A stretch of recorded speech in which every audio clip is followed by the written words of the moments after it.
Allez, bonjour à toutes et à tous.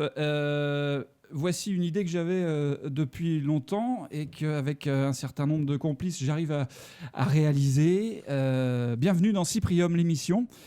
C'est le podcast culturel dédié au monde du cheval. Alors, pour vous qui nous écoutez, vous nous écoutez sur SoundCloud, n'hésitez pas à télécharger évidemment cette application pour nous retrouver. On va essayer de faire une émission une fois par mois dans un premier temps, grâce à l'implication de chacun. Le podcast culturel dédié au monde du cheval. On va parler de cheval, on va parler des choses bien, des choses moins bien, des initiatives. Et pour ce faire, chers amis auditeurs, je ne pouvais pas le faire tout seul. J'ai réuni avec moi une bande de joyeux lurons qui seront donc mes complices dans cette aventure Cyprium. Ils sont 3 autour de la table. Ceux qui peuvent regarder sur la vidéo YouTube s'en aperçoivent d'ailleurs. Je vais vous les présenter. Merci d'abord à tous d'avoir répondu présent sur l'invitation que je vous ai lancée. Bonjour à Julie Texier, qui sera une de nos sociétaires. Bonjour à tous. Ravi de faire partie de l'expérience. Ravi de t'accueillir dans cette émission. Voilà, et puis bien entouré, donc c'est parfait. Alors Julie Texier, cavalière de concours complet, vous vous occupez, Julie, aussi du haras de la Marjolaine, c'est ça hein? Tout à fait, le haras de la Marjolaine que j'ai créé avec mon mari il y a 6 ans, donc situé au Pin dans les Deux-Sèvres, entre Cholet et Bressuire. Donc on fait de la valorisation et du commerce de chevaux de concours complet. D'accord. Donc là, vous allez être bien branché chevaux de concours complet. Vous savez bien tout ce qui se passe dans ce domaine-là. Exactement. On essaye de se tenir informé de toutes les avancées. Il va falloir, mais je sais de source sûre que ça a été fait, que vous avez bien fait vos devoirs pour la première. Bonjour à Stéphane Michon. Salut Stéphane. Salut. Stéphane alors c'est un petit nouveau là dans l'audiovisuel. Il n'a pas souvent parlé dans un micro, mais ça va venir, j'en suis persuadé. J'ai voulu que Stéphane soit avec nous parce que Stéphane est un turfiste accompli.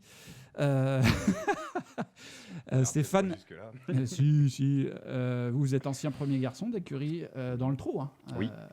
D'abord.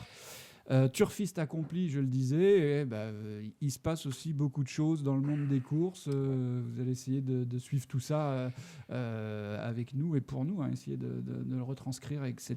Je pense qu'on va parler, j'en reviendrai tout à l'heure, du confinement, du déconfinement. Il y a eu des problèmes et beaucoup de choses qui ont changé également hein, dans le monde des courses. Hein. Oui. Le troisième larron de la foire et non des moindres, l'amuseur public, l'amuseur public numéro 1. Salut Olivier Emery. Salut Antoine. Speaker bien connu, hein, beaucoup de monde vous connaissent. Connais plus ma voix en fait que le visage. Bah oui, ça va continuer, hein, sauf ceux qui iront un peu voir les extraits sur YouTube. Mais, c'est vrai. Et pourtant, il n'a pas un physique de radio. J'espère que ça va continuer. Ouais, bah oui, c'est vrai. Ouais. Il n'y a que la voix qui passe. On se demande le physique de quoi, mais bon. Amuseur public numéro 1, speaker, vous parlez beaucoup hein, dans la grande région des Pays de la Loire, et puis un peu toutes disciplines confondues d'ailleurs, dressage et sauce d'obstacles.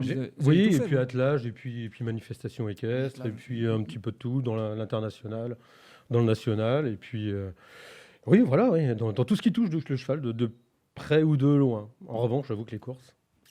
Heureusement que Stéphane est là. Stéphane est là, et quand on aura des questions. D'ailleurs, Stéphane, si... Faut pas se gêner. Hein. Vous avez vu le turf avant de venir. S'il y a un ou deux caramels que vous avez à nous donner là. Le turf en ce moment. Ah oui, c'est vrai. En plus de ça, parce qu'eux aussi ils ont des problèmes. Eux aussi ils ont des problèmes. Si, non, mais il y a la version numérique qui ouais, marche, mais elle est pas complète. Elle est très incomplète. Oui, poursuivre c'est très compliqué. Parce que par rapport moi actuellement, pour suivre le galop, je vais sur France Galop.